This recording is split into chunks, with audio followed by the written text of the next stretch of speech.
This show is brought to you by NMDC Group. ADIB is set to issue its first green sukuk, and WeWork files for bankruptcy protection. You're watching the Daily Brief with Forbes. I'm Ramia Faraj. ADIB is set to issue its first green sukuk. It's mandated Standard Chartered as sole global coordinator and sustainability structurer, along with ADIB, Emirates NBD, FAB, and Sharjah Islamic Bank as joint book runners and joint lead managers. The dollar-denominated offering will fall under ADIB's Sustainable Finance Framework. The framework establishes the criteria and eligibility requirements that determine which projects are labeled sustainable, green, or social. Emphasis will be placed on initiatives that have environmental benefits and those that support social objectives. AIA Group has purchased 10 offshore vessels for $200 million to boost offshore operations in the Middle East and Southeast Asia.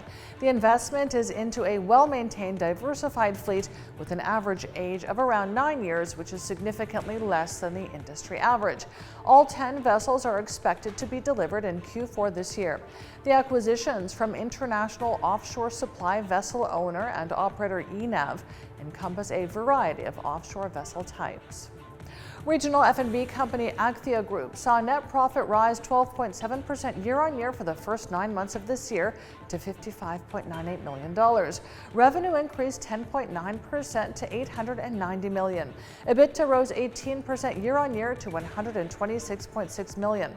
Officials say strong performance from the snacking, water, and food and agribusiness segments mitigated the adverse impact of continued currency devaluation in Egypt, increasing localization in Saudi protein, and a more competitive and price-sensitive backdrop in Jordan. WeWork, the startup whose meteoric rise and fall reshaped the office sector globally, has filed for bankruptcy protection. Japanese tech group SoftBank owns about 60% of WeWork and has invested billions of dollars in its turnaround. WeWork is grappling with its expensive leases and corporate clients canceling because some employees work from home.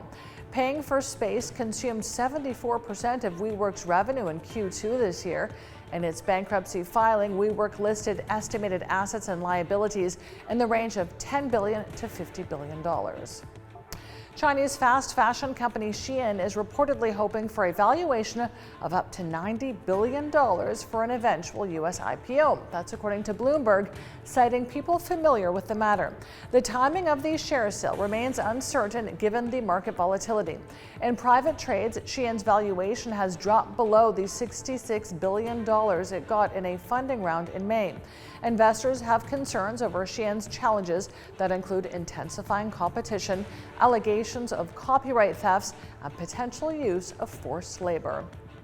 China's exports fell at a faster pace than predicted in October, dragged by slow global demand and a sluggish domestic recovery. Official data shows exports sank 6.4% year-on-year last month, much worse than the 3.5% drop forecast by economists.